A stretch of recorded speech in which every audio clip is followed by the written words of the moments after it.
This is Tuned Into the Land, the California Rangeland Trust podcast. Here, we will dig into a variety of topics with the partners, conservationists, and ranchers who demonstrate every day, through their words and actions, the importance of conserving California's working lands.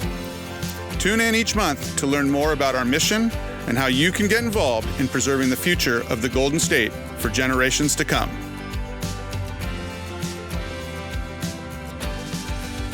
Hello and welcome to another episode of Tuned Into the Land. I am Michael Delbar, California Rangeland Trust CEO.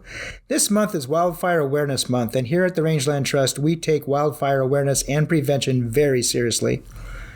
Over the last few years, we have seen too many devastating wildfires wipe out our towns, homes, communities, and acres of rangeland. To talk with me about this topic, I want to introduce Dan Macon. Dan currently serves as a University of California Cooperative Extension Livestock and Natural Resources Advisor for Placer, Nevada, Sutter, and Yuba Counties.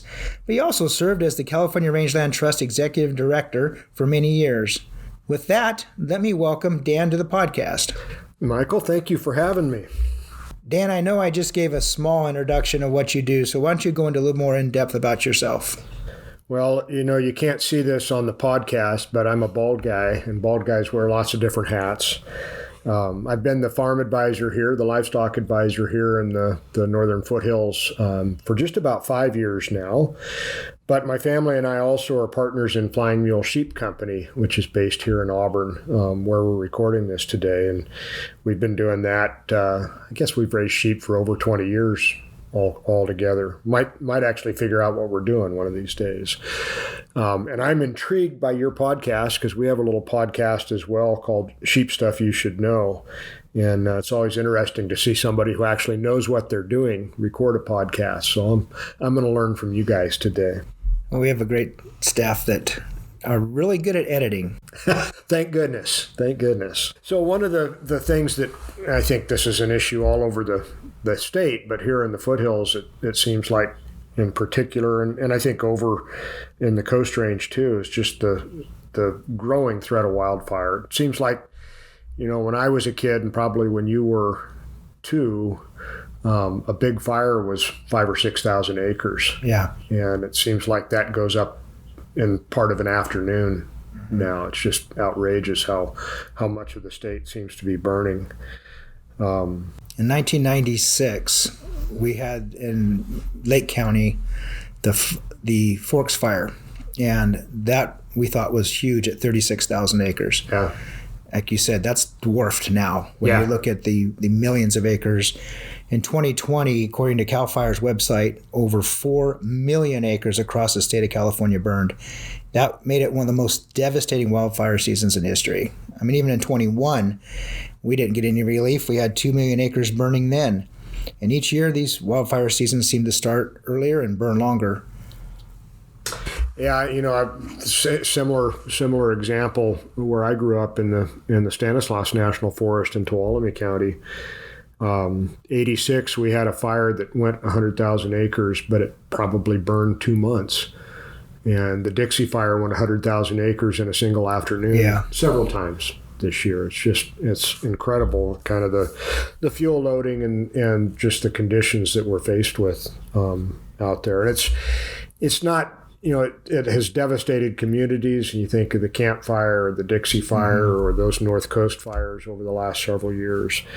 But it's disrupting wildlife, disrupting the ecosystem. It's devastating. So what is left after a fire of that magnitude and that hot? And you've had direct experience with this too. It's interesting, having been through some of those burn areas, kind of the mosaic of intensity that you see out there on the landscape. Some of those areas probably needed to burn and will be better for having burned if it was low intensity. But there's so much fuel load in these systems anymore that the low intensity fire is really, really rare. We're actually burning at much higher intensities for longer time periods. And so we see soil that's been sterilized. We see utter devastation of the timber resources and oaks and other things that are part of the habitats that livestock producers all work in and try to manage.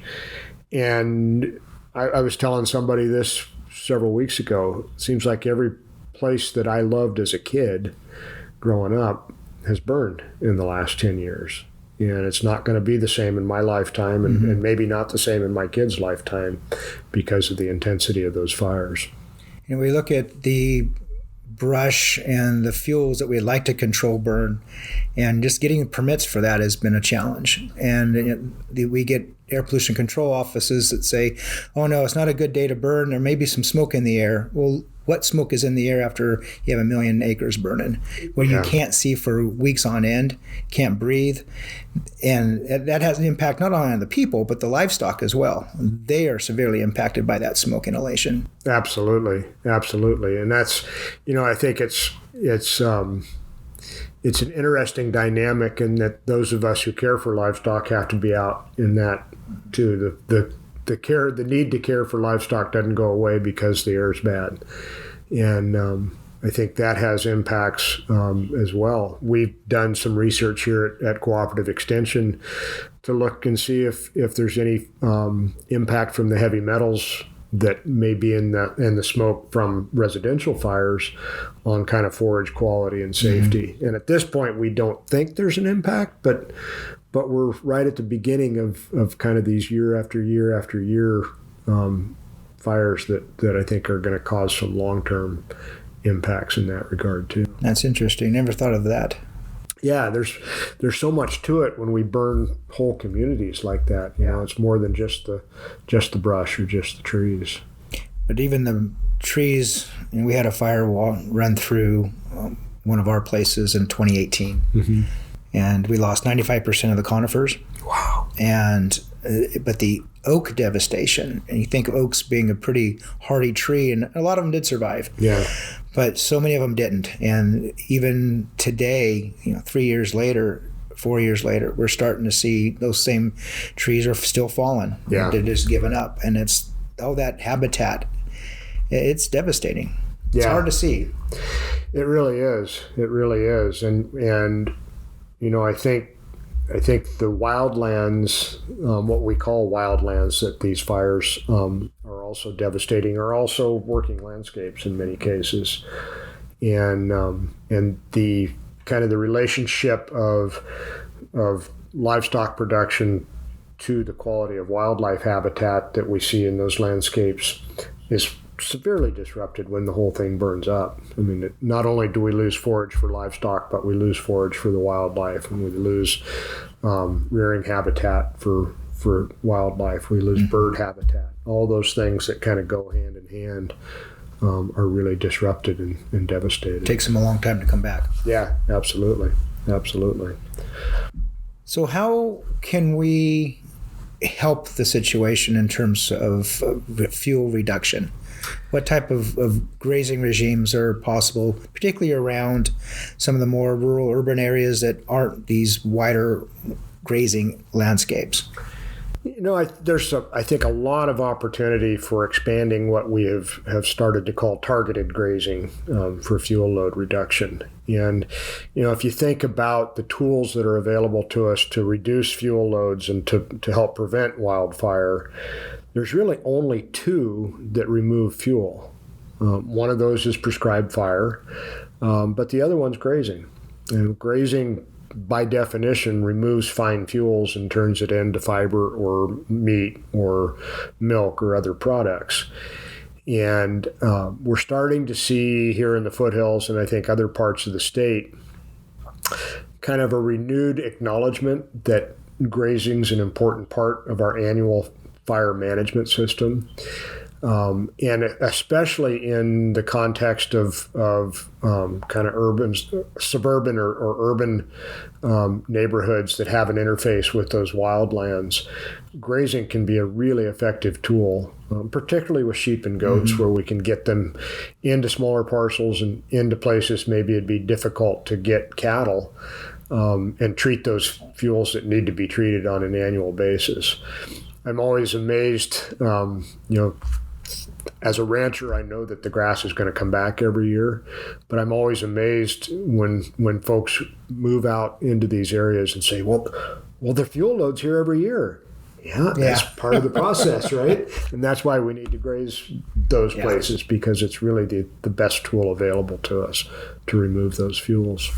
Some of those larger landscapes tend to be some of our state and federal lands, particularly our state lands. Yeah. A lot of parks, a lot of refuges. How does grazing play a role in responsible management of those lands? I think that's an evolving conversation, at least here in the foothills where I am, but I think all over the state. There had been an assumption, much like kind of our assumption about fire being bad in all cases. There was an assumption, particularly on state lands, that grazing was not an appropriate use of those lands. And I think we're coming back around to the place now where we've realized we've got to manage the vegetation on those lands on an annual basis, that it does come back every year. Great example here in the foothills is our Auburn State Recreation Area, which is on either side of the American River, kind of between Auburn here and Placerville. Hasn't been grazed for probably 30 years. And state parks and the Bureau of Reclamation now are realizing that the communities of Auburn and Cool and Pilot Hill and Placerville are all at severe risk of wildfire because there hasn't been fuel management in that area. And they're starting to look actually at bringing cattle back into some of those landscapes in strategic areas where we can manage the fuel and protect those communities and protect the resources around those communities. Well, not just the grass, but a regular grazing routine also helps keep back that invasive brush and invasive weeds. If land is not grazed, that brush is going to continue to encroach and become a bigger problem, and that's a huge fuel load. Absolutely. And I think it's, I think most ranchers understand this, but the decision not to manage a piece of ground is still a decision. It still has an impact. And I think we're starting to realize that the tools that we have available on these large-scale landscapes are largely four-legged and four-stomached, that we need these ruminant animals out there on the landscape to manage those resources effectively and, as you said, to manage the brush as well as the fine fuels. But we still have folks that don't understand how important that is, and folks that are in the policymaking realm that continue to push back on efforts to increase grazing as a management tool. And it's disappointing. One would think that given the last number of years in California, with all these fires and that smoke and all the issues we talked about, that one would go, okay, there's got to be a better way. But when you mention grazing on state lands, there's still that continual pushback from some of the same players in the environmental community, in the policymaking community, that just can't seem to understand that if we manage those lands, like you said, no management is a management decision, not usually the best one, right, but it is a decision. So we need to make the better decisions in terms of how we're going to reduce those fuel loads. Yeah, and I think there has always been kind of a disconnect between what that issue looks like sitting on the 12th floor of a building in Sacramento or somewhere like that versus looking out the window here and seeing a fuel load that does threaten homes and communities. I think there's absolutely a role for cooperative extension and for some of our other state educational institutions to really demonstrate the effectiveness of this tool, but also to empower communities to use a tool maybe when state or federal governments can't quite get there. And I think one of the encouraging things that's happened just in the last couple of years is that the Forest Service in our part of the world has realized that there's an awful lot of ground outside of its grazing allotment system that needs management. And they're starting to develop the tools to contract with targeted grazing companies to manage some of those fuels, which we need more of that happening. That's good news. And there's great examples of success out there, East Bay areas and some of the parks that do a great job of balancing the cattle grazing and the management of those lands. And so there's good examples that we can all rely on, that others can rely on. It's just getting changing that attitude. Yeah, getting past that inertia. Yeah. So one of the things that we do with our sheep, kind of along those lines, we work with a homeowners association here in Auburn that's large lot development. So these are homes that are on 20 to 40 acre lots, maybe 2 or 3 acres of landscaping, and the rest is foothill oak woodland rangeland. And we've started working with that community to bring sheep back in the early summer before fire danger is out of hand, and really taking that fuel down. We don't have enough mouths in our own operation, nor do we have enough sheep and goats in the foothills to treat every acre that needs to be treated. So we've really worked with the community to be strategic, to treat areas where ignitions might happen, to kind of protect their capital assets in that community. But it's been an effective opportunity for us economically. We get paid to do it, but it's also treated a part of the landscape that couldn't be treated otherwise. The sheep will get into some pretty steep country that be tough to get equipment into, or even pay somebody with a string trimmer to get that much ground treated. Yeah, hard to do prescribed burns that close to residences. Absolutely. And I think that's the other piece. There's some great opportunities for prescribed burns in areas where we're trying to control brush. And probably your father's generation, just like my father's generation in the foothills, there was a kind of a culture of using fire for range improvement. Yeah. And we've lost some of that. But you start thinking about these slopes that are 3 foot high grass, you're probably not going to do prescribed fire on those in June or July. No. Next to a $2 million home. But the sheep do a really good job in those kinds of situations. And I think there's examples of cattle being able to kind of serve that same role in other parts of the state. So we have a challenge ahead of us to change the mindset of our policymakers. How has the mindset of HOA members in these communities changed, and has it? It has. I think, I think the last drought was kind of a wake-up call for folks that were kind of new to this environment. Where we graze our sheep in the wintertime, in the last big drought, we actually had a 20-acre grass fire in February, which raised some eyebrows and got some folks concerned. I think one of the areas where attitudes have changed is that it's not just free feed for the sheep guy anymore. It's a service.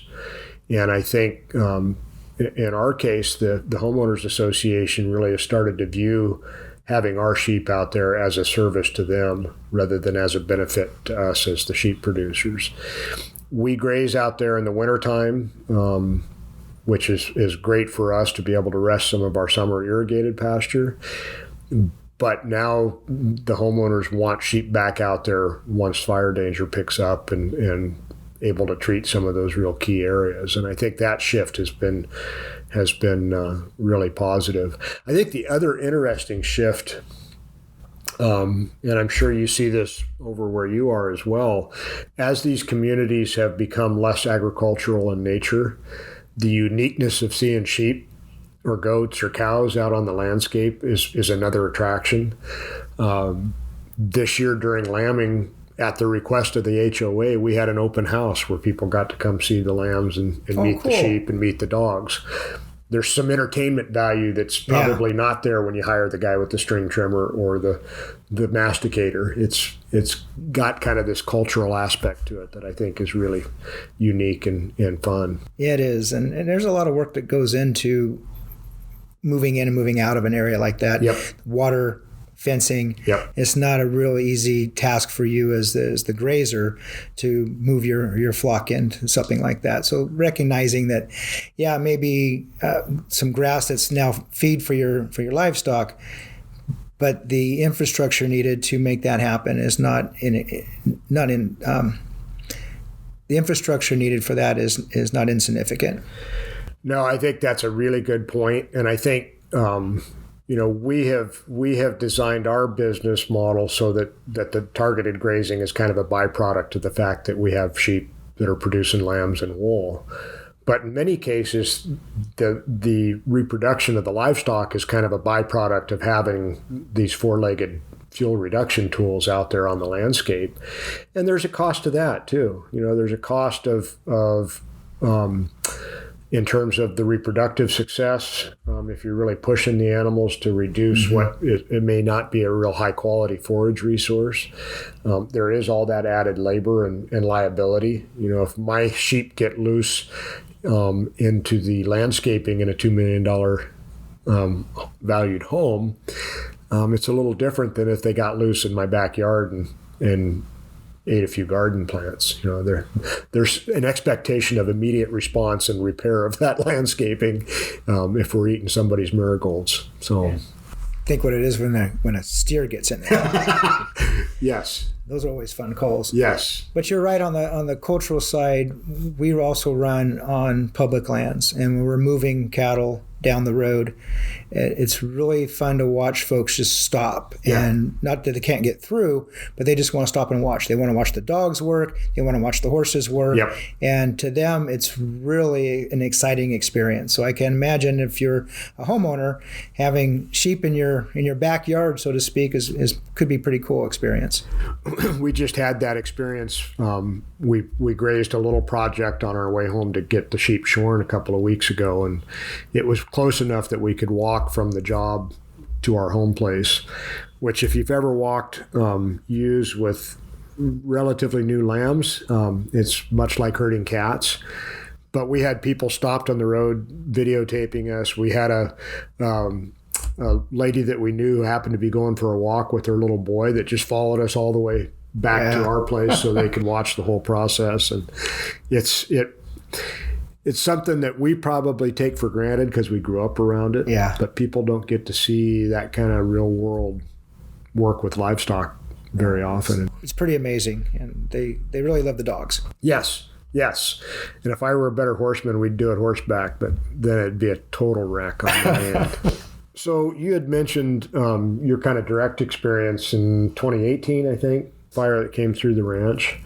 How much time did you have to know that the fire was coming? That's my worry here in the foothills, is that I'm going to get a call that your fence is already on fire. Not a lot. It started on a ranch not far from us, and it started around noon on a Friday, and I was in Sacramento, and got a call from home, said, "What time are you leaving?" I usually leave around 3 or so. No, you need to leave now. Get home. Need you. Come up on Lamb Ranch. So hightailed it home, got up there, and went to the house up there. And my brother-in-law, who's a retired CAL FIRE captain, said, "It's going to hit us at 2 o'clock tomorrow afternoon." I'm like, "You sure?" He said, "Yep, 2 o'clock Saturday afternoon." 1:45, it hit the property line. Wow. And fortunately, we had time to do some clearing around the house. Clearing that should have been done long before, but it was a great family building experience to get everybody up there and say, "All right, let's get moving." And so we had 2 cats and got some work done and prepared. We saved the house. We lost everything else, all the timber, all the grasslands. And as we talked about the brush that we've been wanting to burn for years, but challenging getting the burn permits. When you do get a burn permit, this stuff doesn't want to burn. The only thing you burn is the diesel you threw on it and nothing else. So the grasses that came back the next year were amazing. Brush land that really got burned back, and some new grasslands developed. But unfortunately, the timber and a lot of the oaks and the habitat. We had, as we sat there for probably a week or so, there really were no sounds. You didn't hear birds. You didn't hear anything. It was just dead. Everything was dead, black, and the land was dead. We were hurt. It's something. My father-in-law said, the 80 years he's been up there, he's never seen a fire. and it just made up for it. Yeah. And it's pretty hard. Yeah. But we were replanting the conifers, and the grasses have come back. And we had water resources that we didn't have before because a lot of that brush land wasn't soaking up that water. Yeah. So springs were starting to flow again that hadn't flown in for a long time. Creeks were running longer into the year. It was from a livestock production side, it was great, but that's a hard way to do it. Yeah. And that's, knock on wood, we have not experienced that here in Placer County, but we will. I mean, it's coming, and I think it's like planting a tree, right? The best time to start doing this work with livestock is today. The second best time is as soon as you can get to it. Mm-hmm. And I think there's a huge opportunity for new people, young people in particular, for whom it's really hard to get started in livestock. If you don't own the land and you've got all this capital outlay, this is a great way to start a livestock business for a lot of folks. And I think there's some good opportunities in particular for kind of that next generation that maybe there's not room for another 2 or 3 full livings on a ranch to come home and kind of take these types of enterprises and expand what the ranch is doing within the community. And I think there's some huge opportunities there. Yeah, I agree with you. We've had those discussions in our family as well. I'm hoping that my youngest, who's coming home from Idaho next week, 2 weeks, that I can convince her to build fence and feed guard dogs for me this summer. Hands-on experience, right? No, we being everybody here in California, I hope are starting to realize how important grazing is as a management tool, that no management is exactly that. It's no management, and that's not the best option. We can't just block something up and not touch it because we see what happens, and the devastation is just too great to do that. So during this Wildfire Awareness Month, it's a good time to hit those messages again and let folks know that their tools are out there. Yep. They're great tools. They're great to convert these wildfire fuels loads into a great protein or a nice fiber. Yep.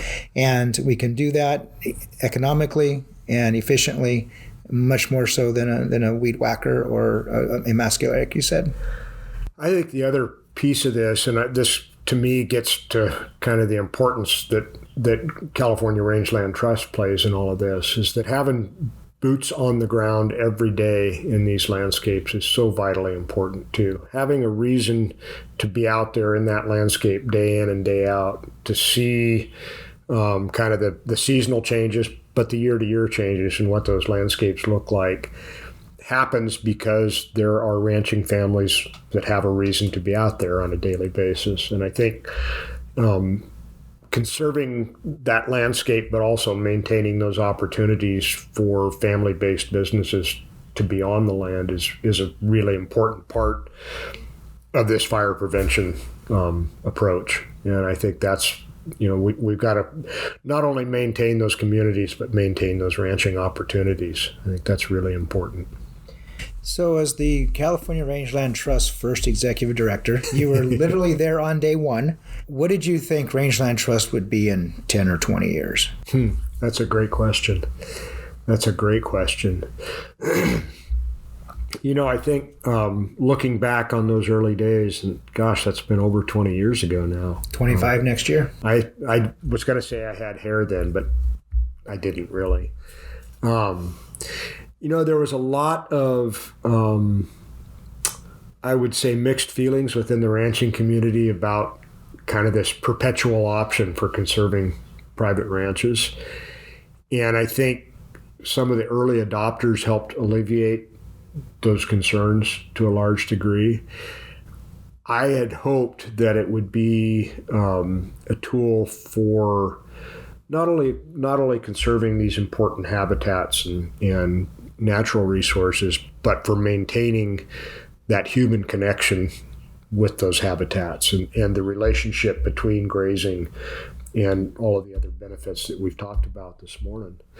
And I think, looking at where you are today, it's an ongoing job, but you've made huge strides in doing that.